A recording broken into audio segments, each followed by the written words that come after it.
मरते च दुर्लभम। हे नारद, मैं तुमको ऐसा व्रत बताऊंगा।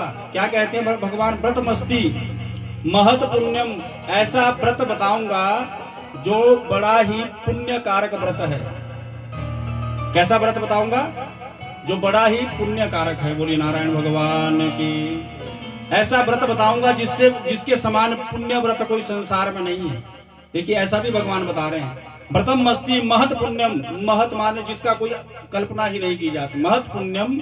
और उसके बाद क्या बताया? व्रत मस्ती महत पुण्यम स्वर्गे, स्वर्ग माने देवताओं का स्वर्ग, स्वर्गे मरते च दुर्लभम, और मृत्यु लोक में भी वह व्रत दुर्लभ हो जाएगा। जो व्यक्ति इन दोनों लोकों में भी इस व्रत को करता है, उसका कितना पुण्य प्राप्त होगा। बोलिए नारायण भगवान की। तब स्नेहान मया विप्रा, हे ब्राह्मण, हे नारद, मैं तुम्हारे स्नेह के कारण उस व्रत को तुमको बता रहा हूँ। बोलिए उमापति महादेव की। नारायण सेवं व्रत सम्यक विधानता।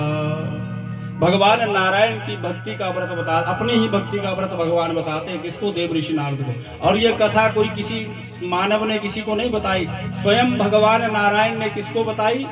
देव ऋषि नारद को। किसी मनुष्य ने, किसी ब्राह्मण ने, किसी ऋषि ने नहीं बताई, स्वयं भगवान नारायण किसको बता रहे हैं? किसको बता रहे? देव ऋषि नारद को। बोली नारायण भगवान की। अब क्या बताते हैं कि यह व्रत क्या है? सत्यनारायण भगवान का व्रत और पूजा। जिस प्रकार हमने अभी भगवान सत्यनारायण का पूजन किया, उनका व्रत किया, और उसके बाद अब उनकी कथा श्रवण कर रहे हैं, यही वह व्रत बताया। बोली नारायण भगवान की। अब देखिए भगवान क्या कहते हैं। बोले नारद, इस व्रत को कैसे किया जाता है? यह व्रत कितने दिन का होता है? सत्यनारायण जी का व्रत किसी ने किया है कभी? सत्यनारायण जी का व्रत कितने लोगों ने किया? बोले नारायण भगवान की। कोई करता है सत्यनारायण जी का व्रत? कोई पूर्णिमा का व्रत करता हो, उसी को सत्यनारायण का व्रत बताया गया है। अथवा संक्रांति का कोई व्रत करता हो, उसको भी सत्यनारायण का व्रत बताया गया है। बोली नारायण भगवान की। किस किस तिथि में इस व्रत को किया जाता है? पंचमी तिथि में भी कर सकते हैं, दशमी में भी कर सकते हैं, पूर्णिमा को भी किया जा सकता है, और संक्रांति पर भी यह व्रत किया जाता है। जो माताएं इस व्रत को पूर्णिमा में लेती हैं, यदि वो मासिक धर्म से, कई बार ऐसा होता है कि हम व्रत करते हैं तो मासिक धर्म आ जाता होता है कि नहीं, तो फिर उस व्रत को कैसे पूरा किया जाए? तो उस व्रत को पूरा करने के लिए संक्रांति आती है। समझ रहे हैं ना आप लोग? उस व्रत को कब पूरा किया जाता है? संक्रांति के ऊपर। हर महीने संक्रांति आती है। अभी परसों ही संक्रांति आने वाली है। बोली नारायण भगवान की। और यदि संक्रांति पर कोई व्रत करता हो और उस दिन संक्रांति के दिन मासिक धर्म आ जाए, तो उस व्रत को पूर्णिमा के दिन पूरा किया जाता है। बोली नारायण भगवान की। उमापति महादेव की। अब भगवान क्या बताते हैं देव ऋषि नारद को कि हे नारद, मेरी इस पूजा में क्या क्या करना चाहिए और कब कब इस व्रत को करना चाहिए, और इस व्रत का फल क्या है? श्री भगवान कहते हैं। बोली नारायण भगवान की। अब नारद जी पहले पूछ रहे हैं। नारद जी क्या पूछ रहे हैं? देखिए, अब जो नारद जी ने पूछा वो सब आपके काम की चीज है। ओम किम फलम किम बधानम च कृतम केनेद तद व्रतम। किम फलम किम विधानम के कृतम केनेव तद व्रतम। और हे महाराज, किम फलम, इस व्रत का फल क्या है?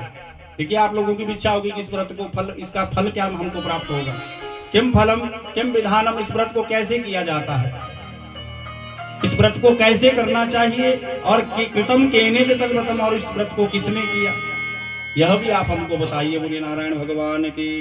तो भगवान क्या बताते हैं? श्री भगवान उवाच। भगवान कहते हैं, दुख शोकादि शमनम धन धान्य प्रवर्धनम। देखिए, ध्यान देकर के सुनिएगा, भगवान कह रहे हैं। क्या कह रहे हैं भगवान? दुख शोकादि शमनम।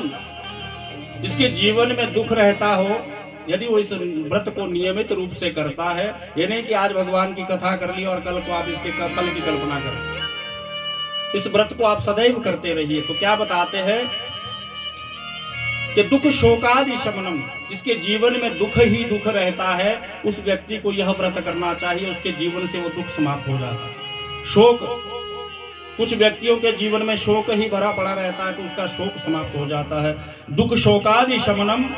और जिसके पास धन नहीं होता, दुख शोकादि शमनम तो होगा ही होगा, लेकिन जो व्यक्ति गरीब है, जिसके पास धन धान्य नहीं होता, उसको बताया धन धान्य प्रवर्धनम, उसके यहाँ पर धन धान्य की वृद्धि होती है। ऐसा नहीं कि दुख शोक को ही समाप्त करता है, धन आदि को भी बढ़ाता है। और उसके बाद सौभाग्य संतति कर्म, और जो स्त्रियां इस व्रत को करती है उनके पति की आयु क्या होती है? सौभाग्य संतति कर्म, उनके पति की आयु लंबी होती है, और उनके यहाँ पर जिसके यहाँ पर संतान नहीं होती उसको भी यहाँ संतान प्राप्त होती है। आगे चलकर आप कथा सुनेंगे। बोलिए नारायण भगवान की। सौभाग्य संतति कर्म। और फिर बताया कि जो संसार पर विजय प्राप्त करना चाहे उसके लिए बताया कि सर्वत्र विजय प्रदम, उसकी चारों तरफ संसार में विजय ही विजय होती है। बोलिए नारायण भगवान की। दूसरा पूछा था, बोले महाराज इस व्रत को कब करना चाहिए? कोई तिथि, कोई दिन, कोई मुहूर्त, किस मुहूर्त में इस व्रत को करना चाहिए, किस व्रत में इस कथा को सुनना चाहिए?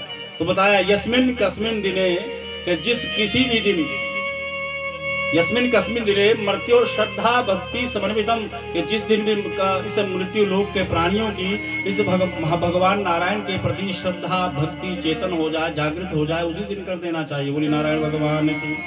अब बताते हैं, बोले महाराज इस व्रत को आपने इसका फल भी बता दिया, इसकी विधि भी बता दी, लेकिन इसके पूजा की सामग्री तो बताइए। अब देखिए सबसे इंपॉर्टेंट जो बात है वो अब बता रहे हैं। बोली नारायण भगवान की। सबसे जरूरी जो बात है वो अब बताई जा रही है, जिसके बारे में ना आपको आज तक पता चला किसी को आज तक। इस व्रत का जो असली विधान है वो यहाँ बताया जा रहा है, और कोई भी इस विधान को नहीं पूरा करा। मैंने आपको बताया था कि आज आपको ऐसा विधान बता के जाऊंगा जो आप जीवन पर्यंत याद रखेंगे। बोलिए नारायण भगवान की। क्या बताते हैं? बोले महाराज भगवान के लिए, सत्यनारायण भगवान के लिए क्या क्या लेना है? नैवेद्यम भक्ति तोद्यात पादम भक्ष्यम उत्तमम रंभा फलम घृतम क्षीरम गौधूमस्य चूर्णकम। देखिए क्या बताया, नैवेद्य क्या ले? भगवान को आपने जो नैवेद्य लिया है कि नहीं? फिर बताया कि कैसे भगवान को नैवेद्य चढ़ाए, तुलसी दल डाल करके भगवान को नैवेद्य चढ़ाए। भागवत में भी आपको मैंने बहुत दिन 2-3 बार ये चौपाई सुनाई थी कि नहीं? बोली नारायण भगवान की। कि भगवान को कैसे नैवेद्य चढ़ाया जाता है। भगवान राम जी ने 14 स्थान बताए थे। किसको? भगवान राम जी को 14 स्थान बताए थे वाल्मीकि जी मानस की कथा में। बोली नारायण भगवान की। उमापति महादेव की। क्या बना रहे? बोली नारायण भगवान की। उमापति महादेव की। सबसे बड़ी महिमा इस कथा में नैवेद्य की बताई गई है। एक इस कथा का सार बता देता हूँ आपको पहले ही शुरू में ही। इस कथा में नैवेद्य की बड़ी महिमा है। तुम ही, बोली नारायण भगवान की। उमापति महादेव की। तुम ही निवेदित भोजन करहु।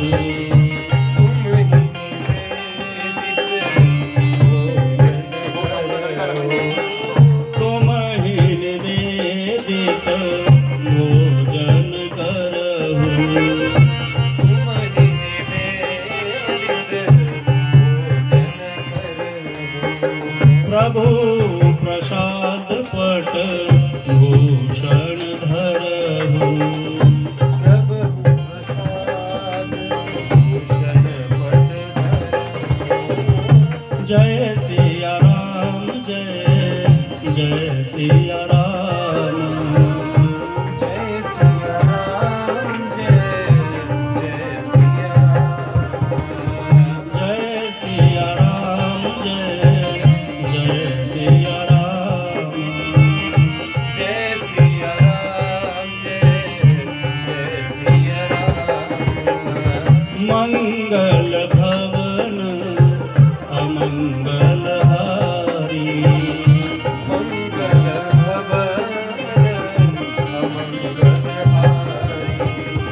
मंगल भवन अमंगल हारी। मंगल भवन अमंगल हारी। द्रवहु सुदशरथ अजिर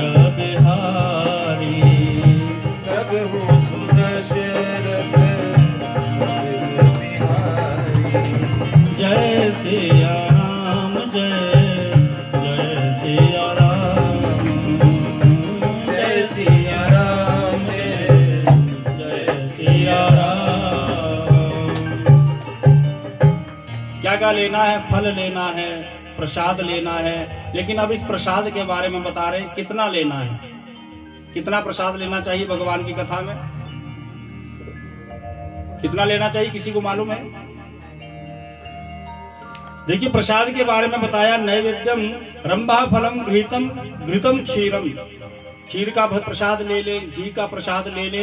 और फिर बताया गौधूमस्य च चूर्णकम, जो आपने ये चूर्ण बना रखा है किसका बनाया है? गेहूं के आटे का बनाया कि नहीं, इसको कहते हैं गौधूमस्य च चूर्णकम। लेकिन उसके बाद बताया कि यदि ये गेहूं का आटा भी आपके पास उपलब्ध नहीं है तो क्या लेना चाहिए? अभावे शाली चूर्णम, शाली चूर्ण का मतलब होता है चावल के आटे का चूर्ण। किसका चूर्ण? यदि आपके पास गेहूं का आटा भी नहीं है तो चावल का आटा तो सबके पास प्राय हो जाता था, क्योंकि चावल पहले बहुत लोगों के यहाँ होता था, लेकिन अब लोगों ने चावल छोड़ दिया, अब गेहूं ही बाकी बचा। बोली नारायण भगवान की। और शर्करा व गुड़स्थ था, कितना लेना है? सपादम सर्वभक्ष्याणि, क्या बताया? सपादम। आपके यहाँ 100 लोग कथा सुनने आए हैं तो 100 लोगों के लिए यदि 10 किलो नैवेद्य चाहिए होगा तो उसमें सवाई जरूर लगाए। 10 किलो की जगह 10.25 किलो करें। अगर 1 किलो के लायक लोग हैं तो 1.25 किलो करें। 2 किलो के लायक लोग हैं तो 2.25 सवाई जरूर लगाएं इस नैवेद्य में। बोली नारायण भगवान की, बोली उमापति महादेव की। तो इस प्रकार से देवऋषि नारद जी कथा सुन रहे हैं। कहां पर? बैकुंठ में। भगवान क्या बताते हैं? मन में जब भी, एक ही सूत्र में भगवान क्या बताते हैं? मन में जब भी उदित हो नारायण की भक्ति, सत्य वचन अनुरक्ति हो, कथा करा ले व्यक्ति। मुहूर्त के बारे में बताया, मुख दिन है पर पूनम। फिर बताया पूजा की सामग्री में क्या बताया? पंचामृत प्रसाद और ले लो केले उत्तम। व्रत दिन होवे हवन कथा, हरि सुमिरन नहीं कम। दुख मुक्ति का यह उपाय है, देव ऋषि नारद सरलतम। बोलिए नारायण भगवान की। आइए अब एक भजन आपसे ऋषभ जी आपको सुनाएंगे। इस कथा के माध्यम से पहला अध्याय यहाँ पूर्ण हुआ, उसके बाद एक भजन और उसके बाद फिर आगे की कथा सुनाएंगे। बोलिए नारायण भगवान की। उमा